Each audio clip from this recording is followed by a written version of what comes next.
ईश्वर और शिव एवं आत्मा और परमात्मा दोनों एक ही हैं या अलग अलग? व्यक्ति या शिष्य का कर्ता भाव शिव की संपूर्ण स्थिति की बोध से अनभिज्ञ रहता, पता चलेगा कि भगवान शिव की परिकल्पना ईश्वर के रूप में की गई है। इस श्लोक की प्रथम पंक्ति महेश्वर को संबोधित है और दूसरी पंक्ति उसे महेश्वर को महादेव कहती है। शिव परमात्मा की ऊर्जा से कण कण चलायमान है। कहा गया है कि शिव की दया शिष्य को शिव बनाती है। महेश्वर शिव की सृष्टि भाव, शिष्य और दया भाव, गुरु भाव के अंतर्गत ही जीव और जगत की समस्त स्थितियां हैं। मनुष्य की अपनी पृथक स्थिति के कारण सद्गुरु की तलाश आवश्यक हो जाती है और इसी दिशा में उसे प्रयास करना होता है।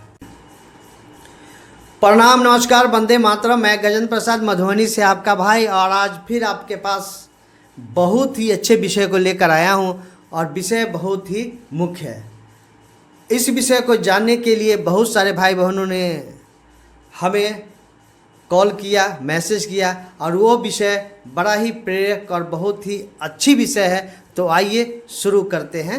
अब आज का विषय है ईश्वर और शिव एवं आत्मा और परमात्मा दोनों एक ही हैं या अलग अलग? बड़ा ही प्यारा सा विषय है। तो आइए आगे बढ़ते हैं। वैसे तो महेश्वर शिव के सृष्टि भाव, शिशिक्षा और दया भाव, गुरु भाव के अंतर्गत ही जीव और जगत की समस्त स्थितियां हैं, परंतु व्यक्ति या शिष्य का कर्ता भाव शिव की संपूर्ण स्थिति की बोध से अनभिज्ञ रहता है। अभी कही गई बातों का भावार्थ है, इसका क्या मतलब हुआ, इसके विषय में थोड़ी हम सभी बात कर दें। भारतीय आध्यात्मिक धारा के प्रवाह को अधिक गंभीरता से देखा जाए तो पता चलेगा कि भगवान शिव की परिकल्पना ईश्वर के रूप में की गई है। शिव को ईश्वर तथा महेश्वर शब्द की उपाधि से विभूषित किया गया है। ईश्वर और शिव दोनों एक ही सत्ता के वाच्य हैं, जैसे आत्मा और परमात्मा। संस्कृत का यह श्लोक इस स्थिति को स्पष्ट करता है। ध्यान देंगे इस श्लोक पर।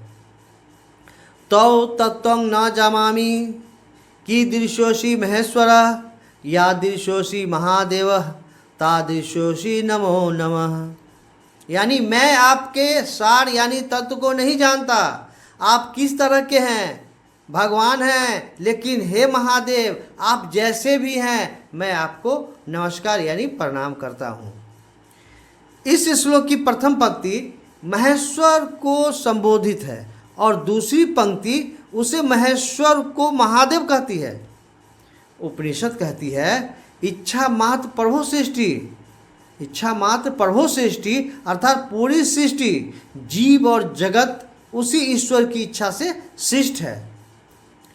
यह उस परमात्मा की सृष्टि की इच्छा है। सृष्टि का शाश्वत नियम है, वह नष्ट होती है और उसके काल का निर्धारण हो सकता है। नष्ट भी होती है और काल का निर्धारण भी होता है। सृष्टि और विनाश का कार्य पल प्रतिपल चल रहा है। स्पष्टतः उसी परमात्मा की ऊर्जा से कण कण चलायमान है। कहा गया है कि शिव की दया शिष्य को शिव बनाती है। इसी दया भाव को गुरु भाव कहा जाता है। शिव परमात्मा की इच्छा से समस्त सृष्टि हुई है और उसी की दया से पुनः जीव शिव बनता है। इसी स्थिति को शिष्यानुभूति में, साफ जी का लिखा हुआ जो शिष्यानुभूति है में दर्शाया गया है कि महेश्वर शिव की सृष्टि भाव, शिशिक्षा और दया भाव, गुरु भाव के अंतर्गत ही जीव और जगत की समस्त स्थितियां हैं। कहा गया है कि शिव अपनी एकादश रुद्रात्मिका शक्तियों द्वारा जीव को रुलाते और योनि मुक्त करते हैं। इस पंक्ति का भी निहितार्थ उनके दया भाव से ही है। यहाँ रुलाने का अर्थ है क्या? रुलाना नहीं, व्यक्ति के कर्म फल जो उसके लिए दुखदायी होते हैं, जिस दुख में वो रोता है। शिष्य भाव की स्थिति में शिव गुरु की दया से शिव की ओर चलने में उत्प्रेरक का कार्य करते हैं और शनय शनय शिष्य जीव भाव के बंधनों से मुक्त होता जाता है।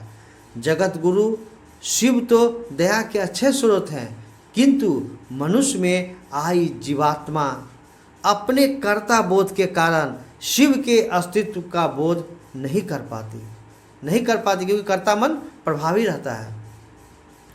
व्यक्ति के मैंपन का अस्तित्व, मतलब मैं ये हूँ मैं वो हूँ, मैंपन का अस्तित्व जैसे जैसे शिव के अस्तित्व का अनुभव करता है, शिव गुरु के दया का पात्र बनता जाता है। मनुष्य की अपनी पृथक स्थिति के कारण सद्गुरु की तलाश आवश्यक हो जाती है और इसी दिशा में उसे प्रयास करना होता है।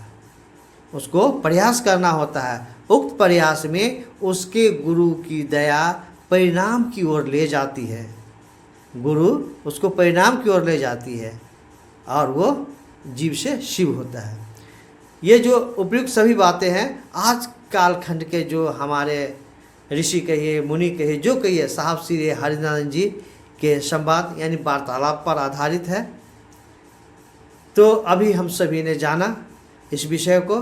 फिर मिलते हैं किसी अन्य दिन अन्य वीडियो में। तब तक के लिए आप सभी को प्रणाम और निवेदन आग्रह यही होगा कि इस वीडियो को अधिक से अधिक लोगों तक शेयर करें। फिर से आप सभी को प्रणाम।